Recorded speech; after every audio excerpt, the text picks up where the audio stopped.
un interés de resolver ciertos problemas o ciertas crisis en la toma de decisiones frente a situaciones límite sobre nuestra vida, ¿no? Entonces, vamos a ver algunos temas de cómo nace esta bioética y cómo estos problemas que se nos van a plantear, algunos debates, los vamos a ver, ¿no? Algunos temas de debate bioético, ¿no? Entonces, frente a estos temas, lo que vamos a hacer es ver cómo solucionamos, ¿no? Bien, primero, hay un gran debate en el siglo XX, todo lo voy a hablar desde el siglo XX, ¿no? Hay debates siglo XIX y todo lo demás, pero no voy a tratar esos debates porque si no extenderíamos mucho el tema. Pero en el siglo XX hay unos debates que van a estar muy presentes, ¿no? A inicios nomás del siglo XX está este gran debate de la eugenesia. ¿Qué es la eugenesia? La eugenesia en el fondo viene de dos palabras griegas, eu, bueno, y genesia de génesis, ¿no? Génesis, inicio, nacimiento, ¿no? O sea, un buen nacimiento. La eugenesia es dar un buen nacimiento. Pero las teorías de la eugenesia, en el fondo, lo que quieren es que todos los hombres nazcan, todos los seres humanos, vamos a decir, nazcan bien, y los que nacen de forma defectuosa, entonces no serían útiles a la sociedad, ¿no? Entonces, este autor, Sir Francis Galton, ve que su sociedad, la sociedad británica de finales del 19 e inicios del 20, está en decadencia. ¿Por qué? Porque pues, hay múltiples factores, hay robos, su ciudad Londres y todo se destruye, ¿no? Entonces él dice que los que van a mejorar la sociedad son aquellos más capacitados, los más aptos, ¿no? Solo los más aptos pueden salvar la sociedad de una reversión hacia la mediocridad, ¿no? El genio hereditario ese, ¿no? Y por tanto se empiezan a crear leyes eugenésicas. Una de las leyes eugenésicas más conocidas, la que ustedes y yo hemos visto hasta bien entrado el siglo XX y a finales del siglo XX, ¿no? Que es las leyes de segregación. ¿De qué quiere decir la ley de segregación? De separar, ¿no? Las razas. Y supuestamente hay una raza superior, una raza inferior. Esto que lo hemos visto ya sobre todo en la Segunda Guerra Mundial con la ideología nazi, pues nace más o menos aquí también, ¿no? La idea del superhombre, la idea de que la voluntad lo puede todo, la idea que algunos son mejores que otros, pues eso es algo que está presente curiosamente también en nuestra sociedad, con todo lo que estamos viviendo en nuestra sociedad hoy por hoy, pues sin quererlo, pues algunos hablan de los que han estudiado son los superiores, ¿no? El resto no, es inferior, ¿no? Entonces, claro, eso conlleva algo, porque hasta ahí parece, oye, ya pues son ideas, pero conlleva ¿qué? A que trates de cierta manera la vida de otra persona. Exagerando acá podemos decir, entonces la vida de los superiores tiene que ser estimulada y la vida de los inferiores tiene que ser cortada. Llevemos las cosas más prácticas. Entonces nos ponemos, ¿no? Las personas que no aportan nada a la sociedad, pues podríamos esterilizarlas. ¿Por qué los pobres siguen teniendo más hijos, no? No, hay que esterilizarlos. Se dan cuenta los problemas demográficos, normalmente hablan y las soluciones hablan de hay que darle planificación familiar a normalmente a todos los asentamientos humanos le dan planificación familiar. En cambio, en las grandes élites, nadie habla de planificación familiar. Es un tema eugenésico. Esa mentalidad te lleva a tratar de forma distinta, ¿no? Ay, estos pobres, ¿no? Que se reproducen como conejos. Las grandes élites, no, ¿no? Si tuvieras dinero, no hay ningún problema. Como no tienes dinero, sí eres un problema. O sea, unos son más, otros son menos. El tema es ese. sea, la bioética lo que nos ayuda es en esa reflexión para ver qué decisión tomamos en este tipo de crisis. Porque, ya vamos a estar diciendo definiciones, la bioética no es más que la aplicación, ese estudio de la conducta humana aplicada a la vida. Aplicada a la vida tuya y la de otro. Entonces, si yo tengo este tema eugenésico, entonces, ahora, esto lo he dicho muy burdamente y obviamente ha sido desechado casi ya estas leyes de segregación raciales, aunque se nos ha quedado a nosotros no, a mucha gente, esta idea, ¿no? De que hay una raza superior, hay una raza buena, ¿no? Dense cuenta cómo hablan a veces algunas personas, ¿no? Cuando sus hijos se van al extranjero y con orgullo te dicen, no, se ha casado con una holandesa, o mi hijito se ha casado con una suiza, como si fuera pues un logro, ¿no? Oye, pues qué malo que se haya casado con una moyobambina, una huancaína, que es yo soy huancaíno por si acaso, es mi paisana, o sea, como una grandeza te dicen, se ha casado con una holandesa. Y frases como, no, sí, es para mejorar la raza, ¿no? Se ha casado con una gringa para mejorar la raza. No sé si ustedes escuchan esas frases lo habla la gente, lo hablan los jóvenes. Lo habla la mamá que quiere que su hijo se case con una blanquiñosa o un blanquiñoso. Pues eso es eugenésico. Pensar que hay una raza superior. Pues bien, es un gran debate. ¿Está hoy por hoy? Sí. ¿Académicamente está? No está. Académicamente ya no está este debate. No lo vas a encontrar en las grandes conferencias porque ya está superado. Racionalmente es absurdo. ¿Por qué? Por algo importante que en el siglo XX nos ha costado, pero ha llegado. ¿Qué cosa? Entender que todas las personas humanas somos iguales y por tanto tenemos la misma dignidad. Somos dignas por ser personas humanas. Entonces, si toda persona humana es digna solo por el hecho de serlo, entonces no hay nada que te haga más o menos frente a otros.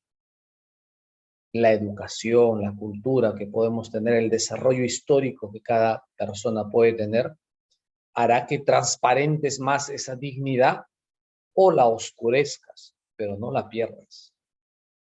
El ser humano es digno desde su concepción, por el hecho de ser. Muy bien, todo eso en el siglo XX nos ha costado muchísimo aceptarlo. Pues ahí en el inicio del siglo XX no estaba, por eso estaba eso. Pareciera que académicamente ya ha desaparecido, pero vamos a ver en unas diapositivas posteriores se darán cuenta que no desapareció esto. No desapareció, ¿no? Bien, este es uno de los grandes debates que tenemos que tener en cuenta. Los otros grandes debates en la bioética como ciencia de la vida, en estos aportes de la bioética, son el tema de, digámoslo así, los avances tecnológicos aplicados a la ciencia. Estos avances tecnológicos aplicados a la ciencia, ¿no? Por ejemplo, en 1962 se crean los primeros comités de ética en Estados Unidos. Acá vamos a tener, ya les voy advirtiendo, muchos ejemplos de Estados Unidos. ¿Por qué? Porque Estados Unidos es una de las, incluso más que Europa, es que avanzó mucho en el tema bioético. De hecho, la bioética que conocemos hoy por hoy nace en Estados Unidos.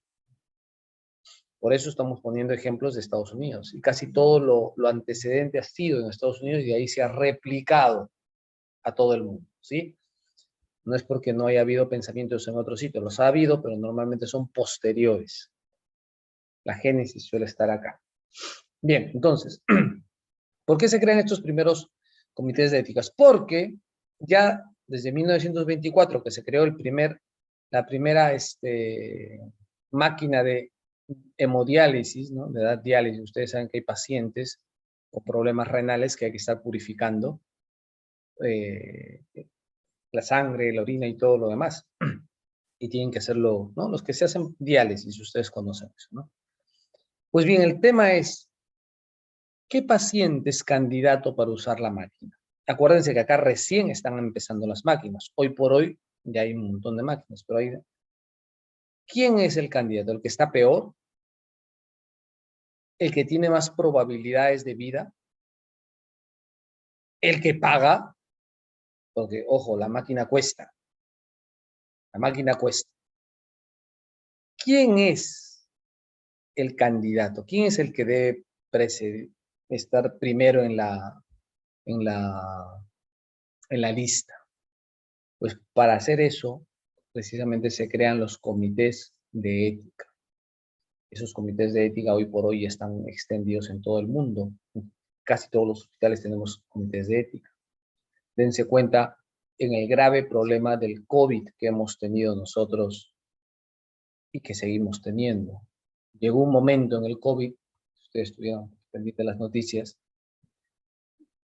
que a UCI ya no entraban los que estaban más malitos y viejitos, porque en UCI aceptaban solo a los que estaban malitos, obviamente, pero jóvenes.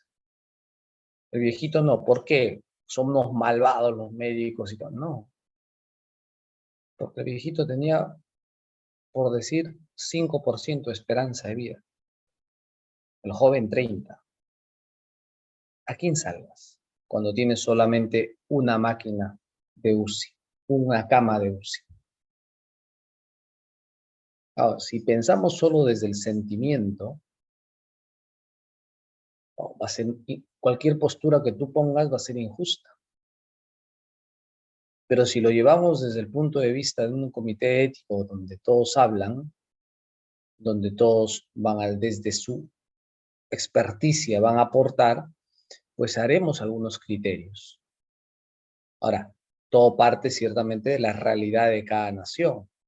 En otros países no han tenido ningún problema en el tema de acceder a la unidad de cuidados intensivos en el tema del COVID, porque tenían un sistema de seguridad social, un sistema de salud muy fuerte y que llegaba a todo el mundo.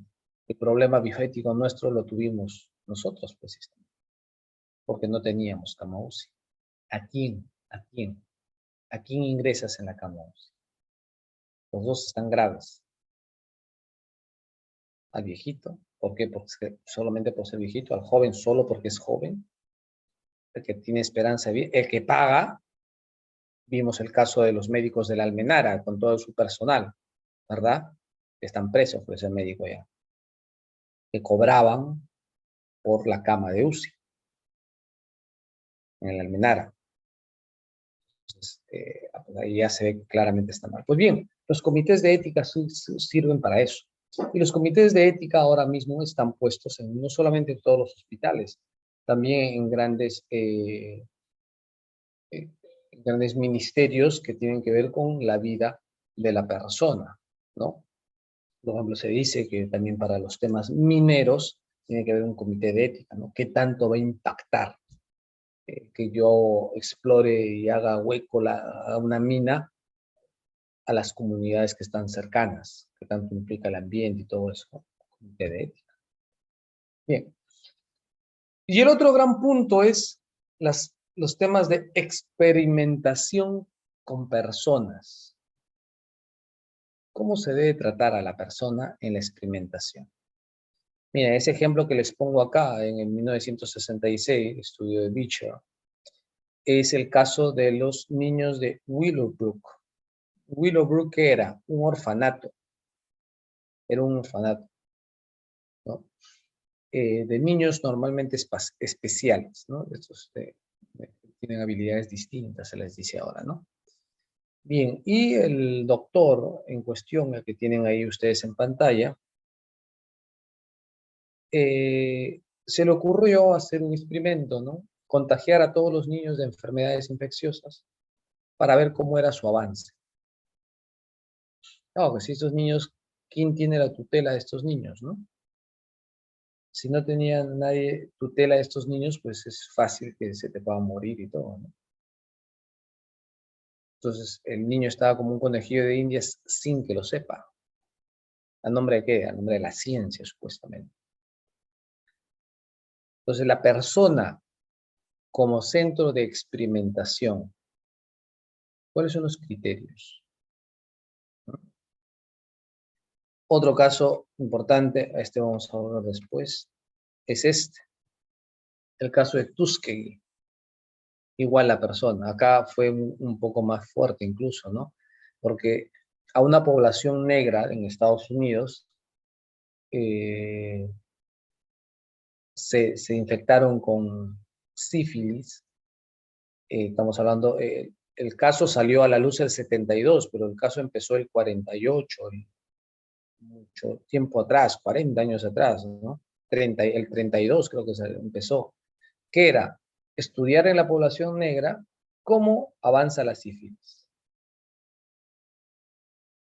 Y a los pobladores le daban medicina diciendo que era medicina, pero no era medicina, era placebo, o sea, le inyectaban agua, nada más, suero, ¿no? Porque lo que querían ver era cómo avanza la sífilis. Ustedes saben, la sífilis llegó a ser mortal, ¿no? Se forman ampollas, luego las ampollas se revientan. Pues todo eso lo hicieron con la población negra,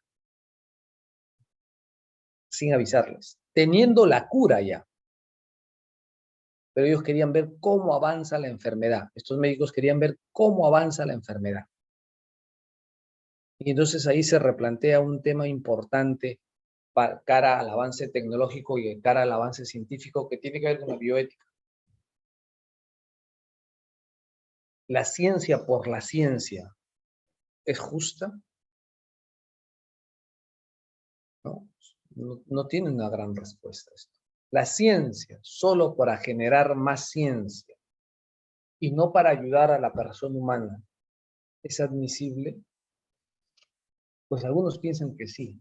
Desde una perspectiva más, podríamos decir, cristiana, podríamos decir nosotros, y más humana, no solamente por ser de fe, sino más humana, nosotros diríamos que no, porque toda ciencia es para el servicio de la persona humana. Hay que conocer, claro que sí, hay que conocer. Pero si ya sé que esta enfermedad me va a causar la muerte y tengo el remedio, ¿por qué tengo que esperar para ver que le salgan ampollas, que delire, que le dé fiebre, que se le dé convulsiones? Si ya sé todo eso. Simplemente por mi interés científico. ¿Mm? Es el tema, ¿no? El tema del COVID, por ejemplo. La experimentación de las vacunas. No sé si ustedes se han vacunado o no se han vacunado, si son antivacunas, ¿no? O lo que sea. Pero las vacunas que nosotros nos hemos puesto, por lo menos yo me he puesto, ciertamente son vacunas en fase de experimentación. Una vacuna no se desarrolla tan rápido como se han desarrollado estas. No quiere decir que no tenga seguridad, las tiene. Yo lo que he podido leer y todo, las tiene. Pero siguen siendo una fase de experimentación, ¿no? Entonces, toda esta gente que ha ido voluntaria a la vacuna, ¿cuántos han recibido placebo, cuántos no? ¿Quién supervisa el desarrollo de las vacunas?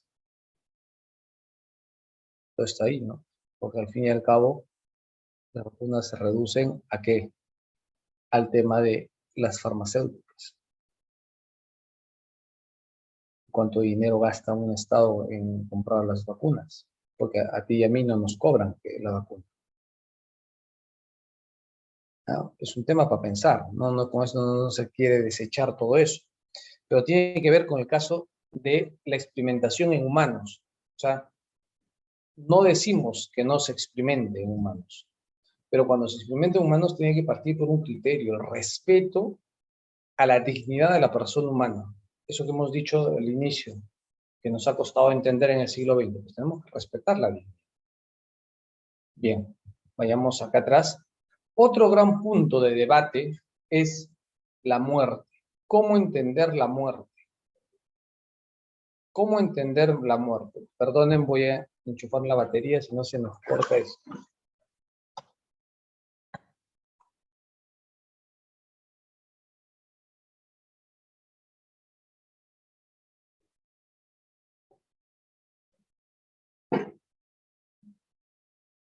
Bien, perdonen. Entonces, decíamos pues que la bioética es la ciencia, estudia la conducta humana aplicada a la vida, ¿no? La vida, el tema de la vida. Pero la muerte es la muerte, es la oposición de la vida. Entonces, ¿la bioética también estudia eso? Claro que sí. ¿Por qué? Porque la muerte, en términos físicos, es la culminación de la vida, el parar de la vida. Pero, ¿qué es la muerte? Es un acto, es un proceso. Desde la fe y filosóficamente decimos que la muerte es la separación del alma y cuerpo. ¿Y eso qué es? ¿En qué momento se da? ¿En qué momento se da? ¿No? Otros dicen que la muerte no, es un proceso, un proceso. ¿Qué significa que sea un proceso? O sea, desde que nacemos ya estamos muriendo un día, ¿no? Hasta los días, cada uno tiene sus días contados. Es un proceso, pues vas cayendo, ¿no? Y todo el cuerpo ya no es, habrá acá personas que tengan de repente, están en la base 3, todavía estás en toda la flor de tu juventud. Base 4, ya estás sintiendo los achaques. Base 5, ya te duele la cintura, te duelen los hombros. Base 6, ya estamos todos con anteojos, escuchamos más o menos, ya tengo que hacerme 1000 exámenes, de repente ya estamos con pastillitas. Base 7, ya me canso, me duermo inmediatamente. Base 8, ya me duele todo el cuerpo, ¿no? Pareciera que estamos muriendo, ¿no? Pues bien, todo eso es desde un punto de vista de antropológico, filosófico, ¿no? ¿Qué es la muerte? Pero ciertamente, fisiológicamente, médicamente, hay criterios para la muerte. Los criterios más usados son los 4 que ven ustedes acá, ¿no? El cardiopulmonar, la muerte del cerebro, la muerte del tronco cerebral y la muerte neocortical. El más conocido es el cardiopulmonar. Ese es el paro cardiorrespiratorio, ¿no? Murió, pues le dio un paro cardiorrespiratorio, ¿no? O sea, el cese permanente de latido y la respiración, ¿no? Por eso dice las pruebas, ausencia de pulso y esfuerzos respiratorios, ¿no? Electrocardiograma plano, ¿no? Eso cuando ven ustedes en la televisión, ¿no? Pues, una línea. Pues bien, ese es lo más conocido para diagnosticar la muerte. Pero ¿por qué es importante el tema del diagnóstico de muerte o cuándo saber? Por el tema de los trasplantes. Los trasplantes de órganos. Ustedes saben que si el órgano no está irrigado bien, no sirve para un trasplante. Los órganos, para que sean trasplantados y que sirvan a otra persona, tienen que estar irrigados. Por tanto, tiene que haber una cierta flujo de sangre por ahí. Entonces, no necesariamente va a haber un paro cardiorrespiratorio en la muerte, ¿no? El corazón, han escuchado trasplantes de corazón, trasplante de hígado, pues ya, pues, si hubiera un cese permanente del latido cardíaco y todo, entonces ese corazón ya no me sirve, ¿no? El criterio más extendido es el criterio de la muerte de todo el cerebro, ¿no? Un electroencefalograma plano. Ese es el más extendido. No obstante, tiene el problema, sobre todo para nosotros, pues para que detectes esto necesitas máquinas para detectar eso. Pues bien, en nuestro sistema de salud no tenemos, vayamos acá a Lima, nomás saliendo a San Mateo o Orochirí, ya, pues ya no tiene, hasta a lo mucho tenemos un ecógrafo nada más de repente. Entonces, ¿cómo detectas esa muerte cerebral? Por eso, si se dan cuenta, en las provincias, en la sierra, hay permiso, no es que haya permiso, no es que haya ley, ¿no? Pero se suele velar 1 o 2 días a las personas. En Lima, se muere hoy, mañana tras que lo entierras.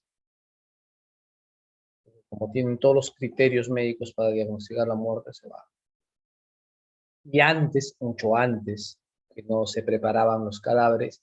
Habían los famosos casos, ¿no? De que se murió, y pasa unas horas y ¡pum! Volvía a la vida, ¿no? Ha habido esos casos. La catalepsia, la famosa catalepsia. Pareciera que el cuerpo estuviera muerto de verdad. Entonces, la muerte también implica un gran debate, ¿no? Y también es un debate vive, porque hay que saber responder. Saber responder. Bien, esto ya lo habíamos visto.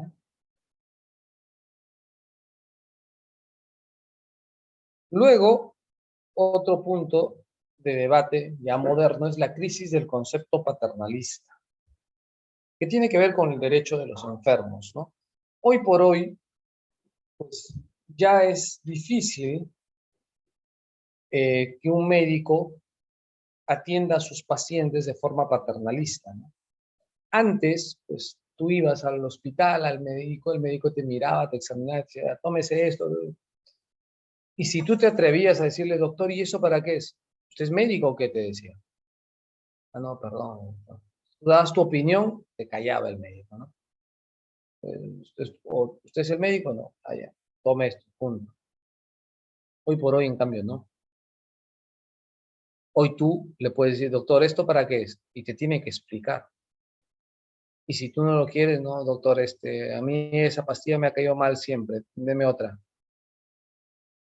Y puedo hacer una segunda opinión con otro médico. Entonces, el concepto paternalista ha caído. Y esto es importante porque ha hecho que la persona se involucre en sus momentos de crisis, que antes dejaban a la persona aparte, ¿no? Estaba el enfermo ahí, todos decidían, no le dejaban decidir a él nada. En cualquier aspecto de nuestra vida, incluso hasta en el embarazo, ¿no? Salía embarazada la señora, todos opinaban, la suegra, la mamá, las hermanas, el esposo, pero a ella no le dejaban opinar nada. El médico, todavía no. Tú tranquila, tú no hagas nada, ¿no? No, pues. Entonces, tiene que haber una intervención de la persona, porque partimos de ese principio que he dicho, salvaguardar la dignidad de la persona humana. Y la dignidad de la persona humana parte también de esa autonomía que tenemos, que tiene cada uno. Autonomía que tenemos todos. Y eso nos tiene que ayudar, ¿no? A dar nuestra opinión. Ciertamente en la enfermedad hay, un tema de limitación de nuestra libertad. Cuando uno está enfermo, no puede decidir bien, no debe decidir bien, pero tienen que ayudarlo, no anularlo, ¿no? El otro tema es el problema de la financiación, que ya más o menos lo dije, ¿no? El tema sanitario pues implica gastos. ¿De dónde sale el dinero? Tenemos que pensarlo, ¿no? Mucha gente exige derechos, derechos, derechos, derechos, derechos. No es que esté mal exigir derechos ya, pero también tenemos que cumplir deberes, deberes, deberes, deberes. Si yo exijo derecho al Estado, pues también tengo que cumplir pagando impuestos.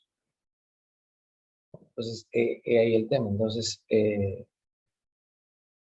es un gran problema, ¿no? El tema de la universalización de los servicios sanitarios, que es un reto para el Perú.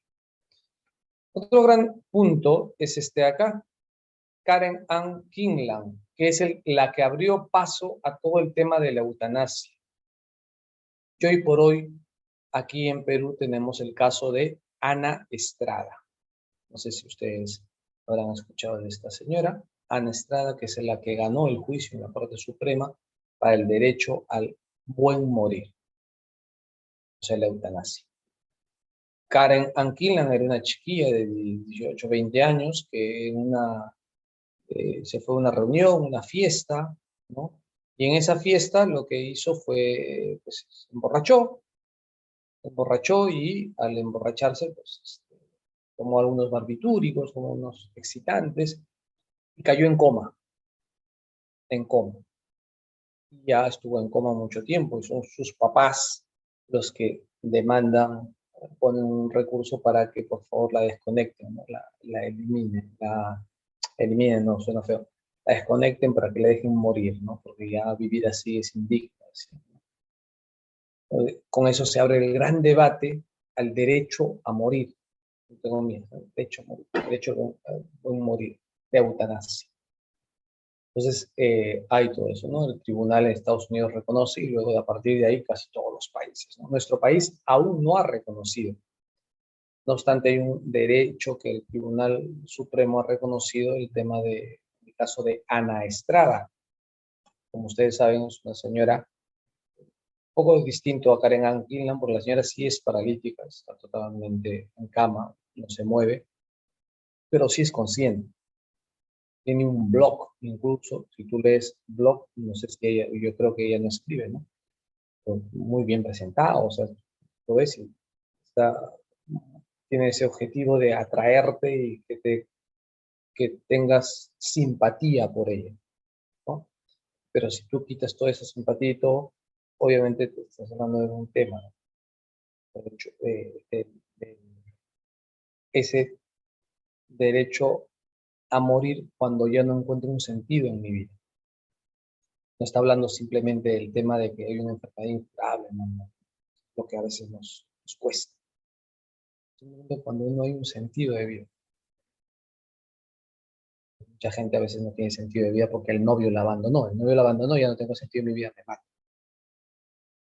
¿Tendría derecho a eso? Bien. Todo eso pues también hizo que se empiecen a ver los testamentos vitales, porque una cosa es que uno quiera vivir y otra cosa es lo que se suele llamar el encarnizamiento terapéutico, ¿no? O el aferrarse a la vida cuando la vida ya se te va. Uno tiene que saber morir también. Pero ¿cuántas veces uno mismo o tu familia se aferran a que estés cuando ya hay que dejarte partir? De repente la abuelita, que no, que yo la quiero, pero ya está con 1000 respiración artificial, resucitaciones y todo. De repente desconéctala y ya déjala partir. Ya pasó su hora, ya llegó, pues.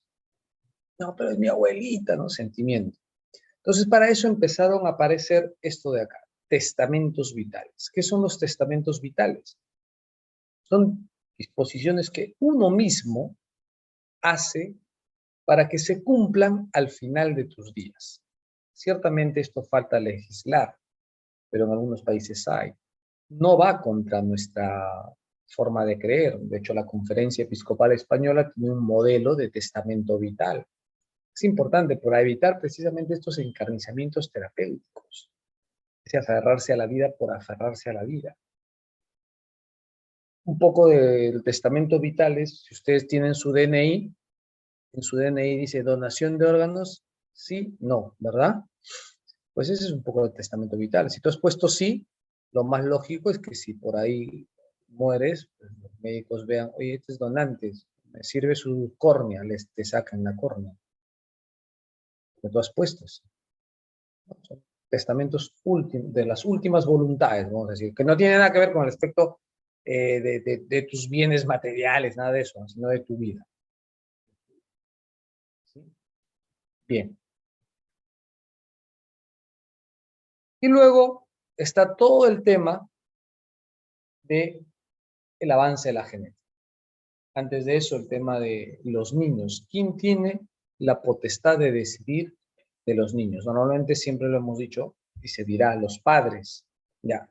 Pero cuando los padres van en contra de los derechos de los niños, los derechos más grandes de los niños, ¿quién debe intervenir? El papá y la mamá son los tutores principales, garantes del derecho del niño. Pero si van en contra del derecho del niño, por ejemplo, el derecho principal de la vida, ¿quién debe intervenir? ¿Se debe intervenir o el derecho de los padres es absoluto? Ya se ve, si hemos dicho el principio de la dignidad de la persona humana, por tanto, no es absoluto el derecho de los padres. Y luego está el avance de la genética. Y en el avance de la genética vuelven a aparecer los temas eugenésicos. ese primer tema que dije al inicio de la ponencia, que es el de mejorar la raza y todo, pues con la genética se abre un gran tema, porque se habla, por ejemplo, en la fecundación in vitro, de la selección de embriones, los llamados bebé a la carta. Hay bancos de esperma, hay bancos de óvulos congelados. Entonces, oye, una mujer que quiere tener hijos porque ve el hijo como un derecho, no como un don, dice, oye, yo quiero el banco de esperma, ¿no? Yo quiero esperma de un europeo, un vikingo, qué sé yo, ¿no? Alto, rubio, qué sé yo. Ese cuesta tanto. En el fondo son así los bancos de esperma, ¿no? O bancos de óvulos, ¿no? Entonces, es eugenesia, pues. No es tan impactante a la vista porque no es que tú inicies una raza cuando ya las ves físicamente, sino aquí es en el laboratorio. Estás seleccionando, estás modificando esa naturaleza y pues, obviamente estás yendo en contra de la dignidad de la persona. Y también pues, las cuestiones derivadas a la mercantilización, ¿no? ¿Quién, quién es dueño del esperma, del óvulo congelado, del embrión congelado? ¿Quién es el dueño? La empresa, el papá, la mamá. Hay muchos temas ahí. La clonación también se hace un gran problema, aunque ciertamente no es que se haya clonado una persona, hasta ahora se han clonado animales, pero personas no. Todo es todo un gran debate pues, bioético, ¿sí? Bien, y antes de terminar, porque ya se nos está yendo un poco la hora, quiero dejar hemos visto todos estos debates, pero quiero presentarles sobre todo dos modelos bioéticos que son los que nos van a ayudar a centrar el tema de la reflexión bioética. Porque si no nos, digámoslo así, no repensamos bien la, la ética o no vemos los modelos claros, pues vamos no vamos a hacer buenas reflexiones, ¿no? Vamos a ir cayendo siempre en lo mismo. Bien. A ver, ¿dónde está? Acá está. Presentar. Ya está.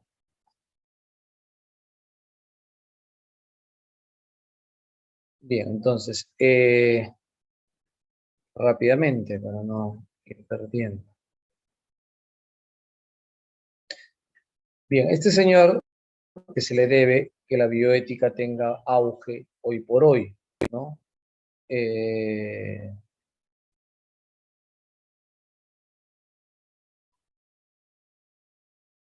Entonces, Potter, simplemente desconocimiento general, ¿no? Estas son las definiciones.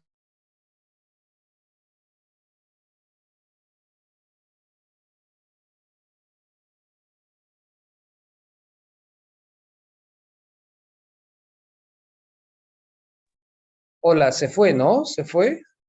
Sí, padre, pero regresó, como el Espíritu Santo. Sí, pero se fue la pantalla, ¿no? Sí, padre, pero todo está bien. ¿Ahora sí ven la pantalla? Todavía no vemos la proyección. Ya, ahora sí, padre. Perfecto. Sí. Estas eran las definiciones de bioética que estuvimos dando, ¿no? La bioética como una nueva disciplina que combina el conocimiento biológico, toda la vida y todo, con el sistema de valores humanos, ¿no? Estudio sistemático de la conducta humana en el ámbito de las ciencias de la vida y la salud, analizadas a la luz de los valores, ¿no? Que es más o menos la idea que hemos dado. Y lo que quería mostrarles es estos dos modelos. Hay varios modelos bioéticos, pero voy a mostrar dos que son los que están más en boga. Este es el principal que casi todo el mundo lo usa, sobre todo desde el mundo médico. El principialismo. El principialismo. En el principialismo hay 4 grandes principios de bioética. El principio de no maleficencia, el principio de beneficencia, el principio de autonomía y el principio de justicia. El tema está en que no hay jerarquía en estos. Entonces, ¿cómo se resuelven los problemas desde el principialismo? Pues de acuerdo a cada uno de los principios y obviamente si hay más puntos buenos, hacemos la acción, ¿no?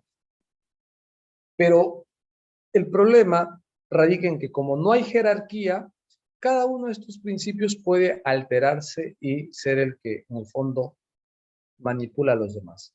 Hoy por hoy, por ejemplo, el principio de autonomía es fuerte. Y la autonomía es tu decisión, ¿no? Entonces tú dices, yo no me opero y no te operas, ¿no? Ah, es mi vida y todo, ¿no? Oye, pero tienes un cáncer que puede ser operado, está en fase 2. Pero no me opero, si ya me ha dado cáncer me muero. Oye, pero no es justo, porque tú eres una mamá, tienes 52 años recién, eres mamá de 2 hijos. No es justo. Te va a dar es verdad que hay un mal, porque la quimioterapia y todo, está feo, pero el beneficio el bien es grande. Pero si, claro, la autonomía se exacerba, eliminas todos los demás, ¿no? Entonces, ese es un gran principio. Este principio, en el fondo, al no haber jerarquización, pues entonces lo que hay es arbitrariedad. Caemos un poco en relativismo.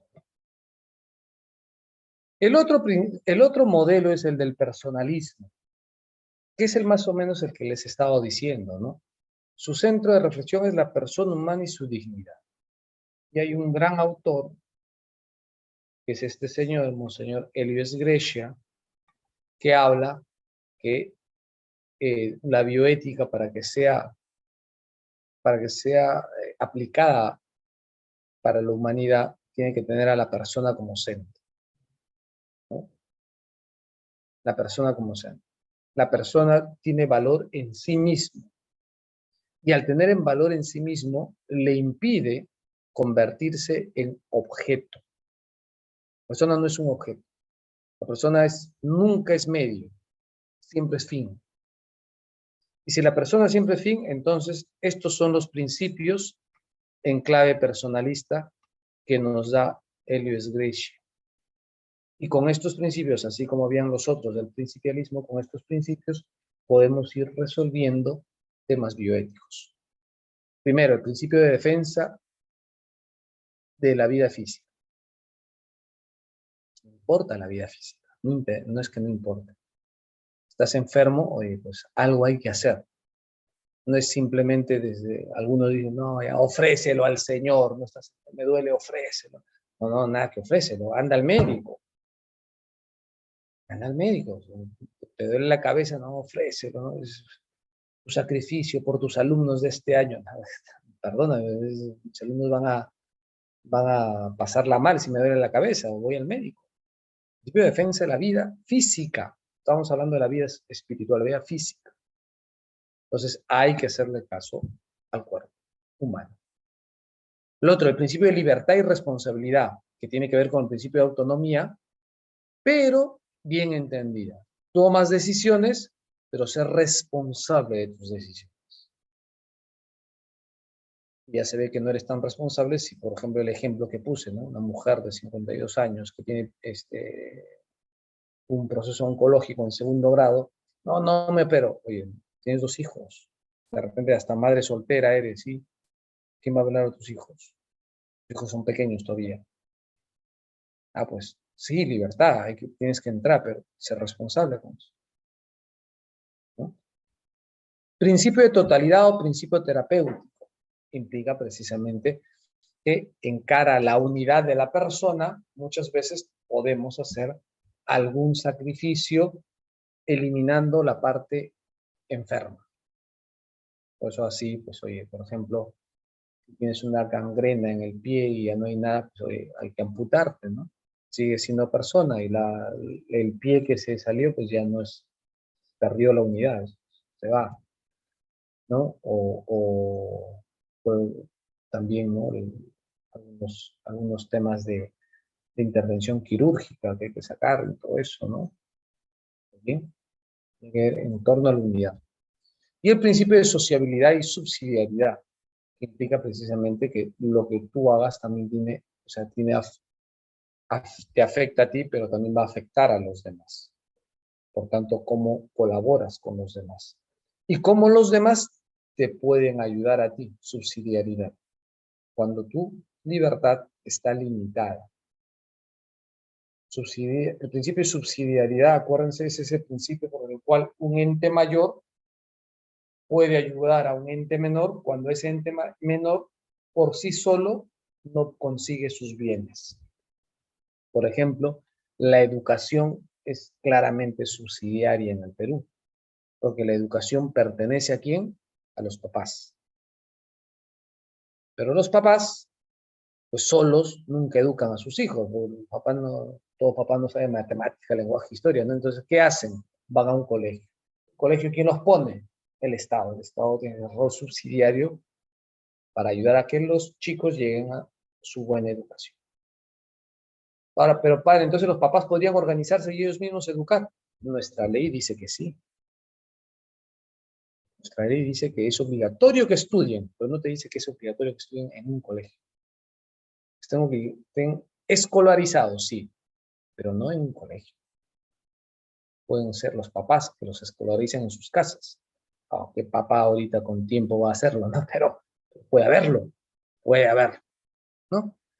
Pues bien, queridos profesores, estos son los 4 principios en clave personalista que nos van a ayudar al tema bioético. Como ven, con el riesgo de haber dicho mucho y no haber dicho nada, pues les doy gracias por este tiempo que me han dado para el tema de la bioética, ¿no? Ojalá que pues sigan ustedes buscando y si hay alguna vez alguna conferencia desde ya para temas más específicos de repente en cuál nos podemos explayar mejor, porque hemos visto generalidades, pero en el fondo sirve porque ustedes son docentes, ¿no? Y ustedes van a enfrentarse de todo, de todo. En el aula, ¿no? Los típicos chicos, no, yo estoy a favor del aborto, yo estoy en contra del aborto, yo estoy a favor de la eutanasia, yo no estoy en contra del favor de la eutanasia, no, yo que sí, que a tal grupo no, a tal grupo, bueno, si pasamos a estos principios bien entendidos, entendiendo la clave personalista, o sea, lo principal en todo es la promoción y la centralidad de la persona humana, que la persona humana es digna desde que aparece, desde la concepción hasta la felicidad. Respetando esa dignidad humana y aplicando esto, pues podemos resolver eso, ¿no? Si no, caemos en principialismo o en temas incluso de utilitarismo. Muchísimas gracias. Padre Ricardo, si me permite, quisiera que Sí. toda la sala le brinde a usted un caluroso aplauso virtual. Que se sientan esas reacciones, estimados docentes, para nuestro querido padre Ricardo Fernández Sanabria. Realmente su ponencia ha sido, pero así, con una claridad tremenda, padre. Y por eso es que también nuestros docentes tienen algunas preguntas. No sé si me permite, padre, y el tiempo se pueda dar para que pueda resolver. Perfecto, padre Ricardo. Gracias nuevamente. Una primera pregunta es, ¿qué consecuencia tiene la eugenesia y qué se puede modificar con ella? Bueno, la eugenesia modifica nuestra conducta, ¿no? O sea, el trato a los demás. Entonces, y la consecuencia es, en el fondo, la discriminación, ¿no? La eugenesia, como les dije, hoy por hoy académicamente está eliminada. Nadie va a exponer esas ideas, salvo que tengas una visión nazi de la población, pero yo creo que nadie la tiene, no hay racionalidad. No obstante, en el punto de vista práctico, sí hay esos pensamientos eugenésicos, que hay una raza mejor, que cásate con tal persona porque vas a mejorar la raza. Y hoy por hoy sí hay un tema académico en el mundo de la genética, de la selección de embriones. Entonces, ¿qué se puede cambiar? ¿Qué puede cambiar la eugenesia? Cambia la conducta hacia el trato del otro. ¿En qué aspecto? La consecuencia es que es discriminación. Eso es discriminación. Claro, lo vemos discriminando, oye, ¿cómo vas a discriminar a estos pobladores de tal sitio a tal sitio? Porque crees que hay una raza superior. Eso se ve fuerte, ¿no? Entonces, nos choca. Pero en el fondo también hay discriminación con esos embriones. ¿Qué pasa si hay fecundación in vitro y ya fecundas 8 embriones? Solo uno es genéticamente fuerte, el resto tiene probabilidades de desarrollar algo, pero estás discriminándolos también por, por salud, pues en este caso. Hay incluso en Europa, algunas empresas que exigen un test genético a sus trabajadores. Eso ya lo están regulando, ¿no? ¿Qué implica un test genético, un mapeo genético? Pues imagínate, pues una profesora de 24 años que entra a un colegio, un colegiazo, el colegiazo le toma un test genético y en el mapa genético sale que puede ser probable que pueda padecer diabetes a futuro, ¿no? Nunca dice que tenga, sino probable. Entonces el colegio dice, oye, pues si yo quiero contratarla por 10 años y va a tener enfermedad, me va a pedir permiso. No me conviene. Entonces la contrato por un año o no la contrato. Al fin y al cabo, seguimos hablando de discriminación. Eso, Reina. Muchas gracias, padre. La siguiente pregunta es, ¿en qué situaciones se puede solicitar la eutanasia? No, es que la eutanasia no se solicita. O sea, la eutanasia es entendida así, es el tema de la intervención directa a eliminar nuestra propia vida o por un tercero. Moralmente, por eso les decía, bioéticamente es una acción mala, porque estás eliminando una vida, así sea tu propia vida. Es verdad que no tenemos que caer en encarnizamiento terapéutico. Entonces, los criterios para la vida o los criterios del tema de las últimas voluntades son criterios médicos, ¿no? Entonces, porque no se trata de que te estén poniendo con respiradores toda la vida, no. Pero si el criterio médico, por ejemplo, te dice, oye, esta persona ya tiene una fibrosis pulmonar, sus pulmones no se van a recuperar, no hay trasplante, no es candidata para trasplante ni nada, entonces le damos soporte vital nomás y hasta que ya la misma enfermedad se lo lleve. Pero depende del tema médico. Cuando hablamos de qué criterios uno puede tener para, ¿no? Entonces ya estamos abriendo el tema de expectativas de vida. Pero si si las expectativas de vida uno las apaga, entonces yo no voy a querer vivir. Y las expectativas de vida uno la puede apagar no necesariamente por temas médicos, sino por el sentido de la vida. Hay lo que pasa es que acá en Perú no se ve, pero hay una gran corriente desde la medicina muy buena, que es la medicina paliativa, que no se trata solo de darle pastilla para que no le duela, ¿ah? La medicina paliativa es un conjunto de especialistas, médicos, enfermeras, incluso el capellán y todo, que ayudan a la persona a que encuentre sentido en la vida y en la enfermedad.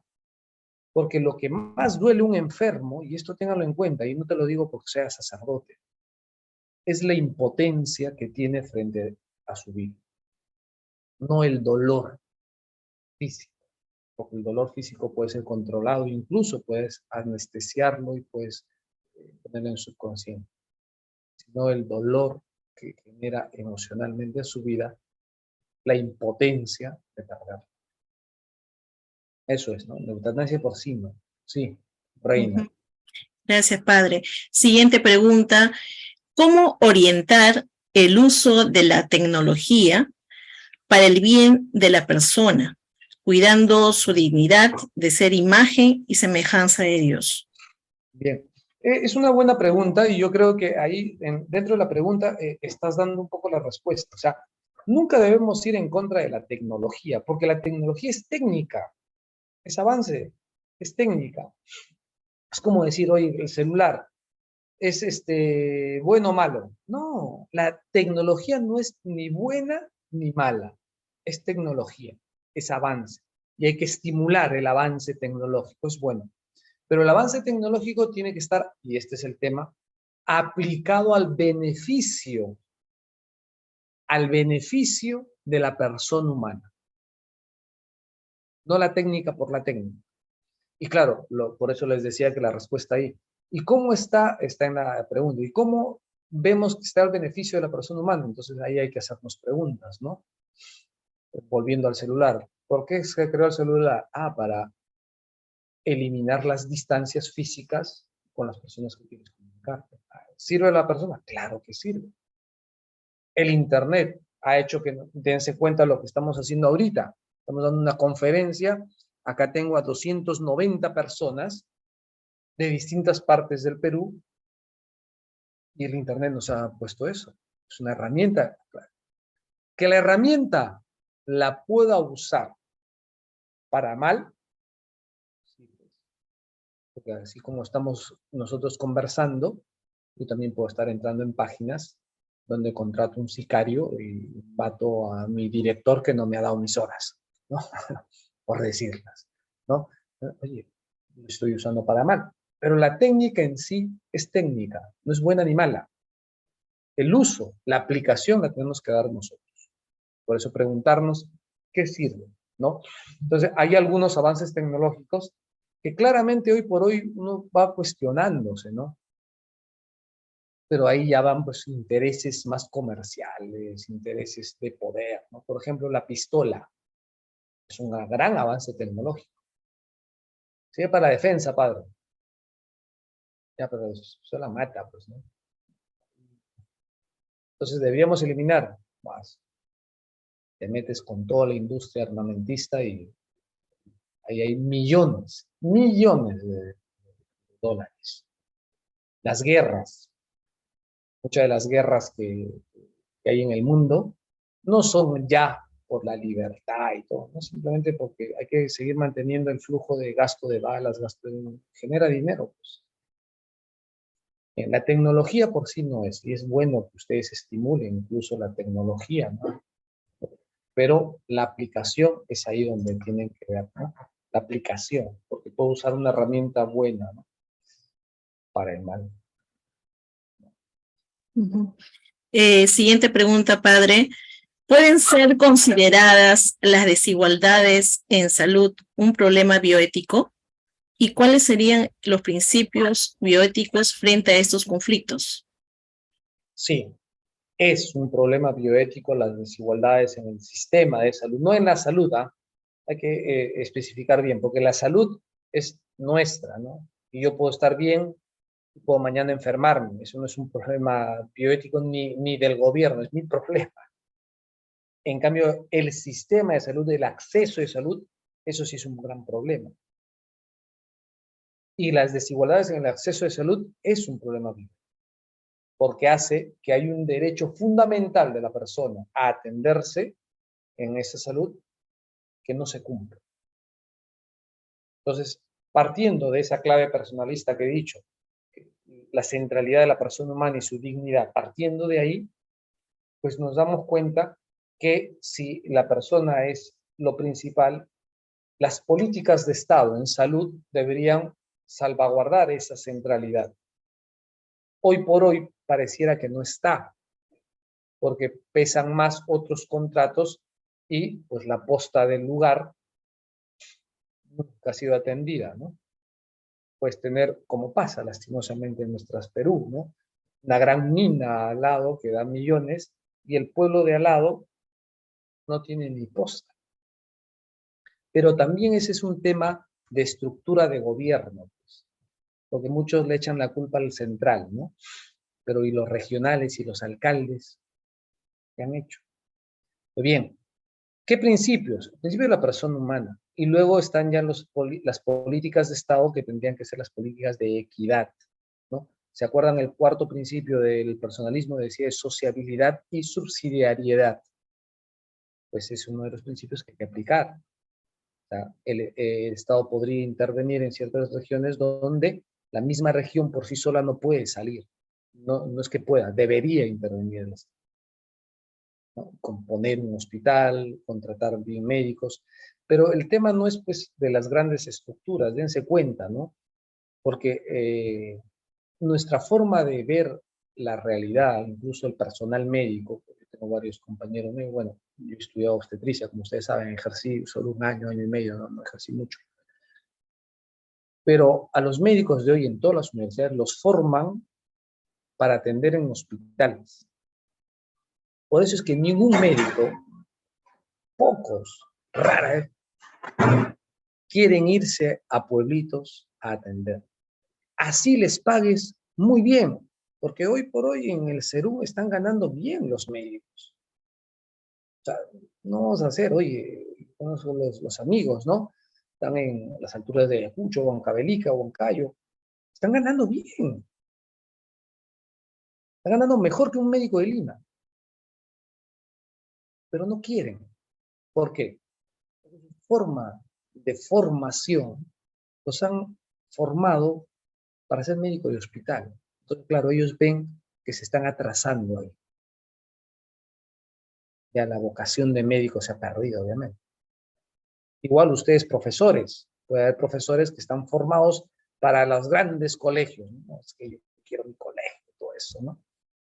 Y lo principal del docente que es enseñar a sus alumnos, no que estés en un gran colegio.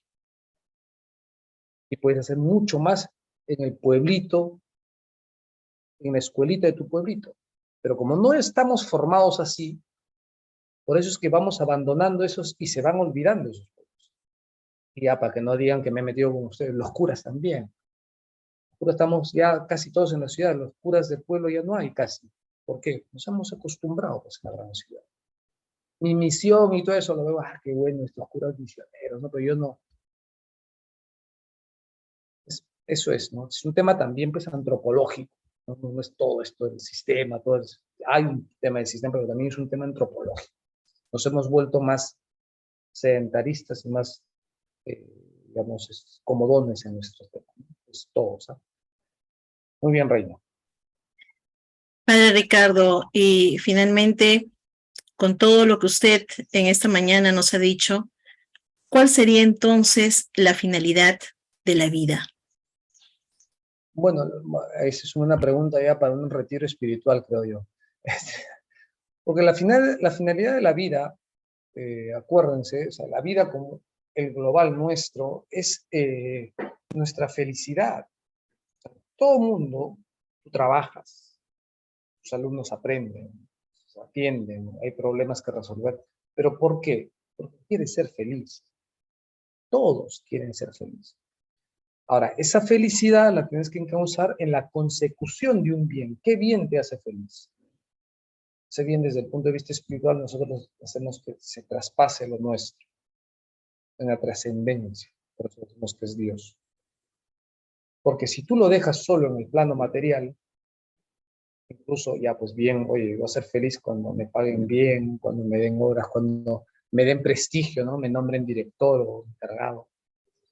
Pues ese bien material a veces viene, a veces no viene. Yo puedo pensar que mi felicidad está en, voy a decir algo bueno, ay, mi felicidad está en estar con salud y estar con mi familia feliz, padre. Si tú has puesto ahí tu felicidad, vas a ser infeliz, porque tu familia nunca va a estar siempre junto, porque existe la muerte. Perdonen que sea tan bruto así hablando. Y si estás sano, mañana te da un padecimiento y entonces vas a sentirte muy infeliz. Por eso es que muchos cuando ponen su felicidad ahí y viene la crisis, ya no tienen el sentido de la vida, pues, y dicen, pucha, no, esta vida no vale, no vale vivirla, me muero, eutanasia. Si he puesto mi felicidad en la empresa que estoy haciendo, espectacular, vino el COVID, se fue todo, ya no tengo sentido, no, pues. No quiere decir que todas estas cosas no valgan, valen, y hay que esforzarse por conseguirlas. Pero no pongas ahí toda la expectativa de tu vida. La expectativa de tu vida tiene que trascender. Y para trascender, sea, que más allá de nosotros. Entrar en nosotros para salir de nosotros, dicen los espirituales. Entrar en nosotros para salir de nosotros. Parece un juego de palabras, no tiene sentido, porque al entrar en ti, conoces a Dios. Dios está en ti mismo. Y al conocer a Dios sales de ti y ves a los demás. Muy bien, no sé cómo hemos terminado hablando de temas espirituales, cuando hemos estado hablando de bioética, pero muchas gracias por todo. No, Padre Ricardo, a usted.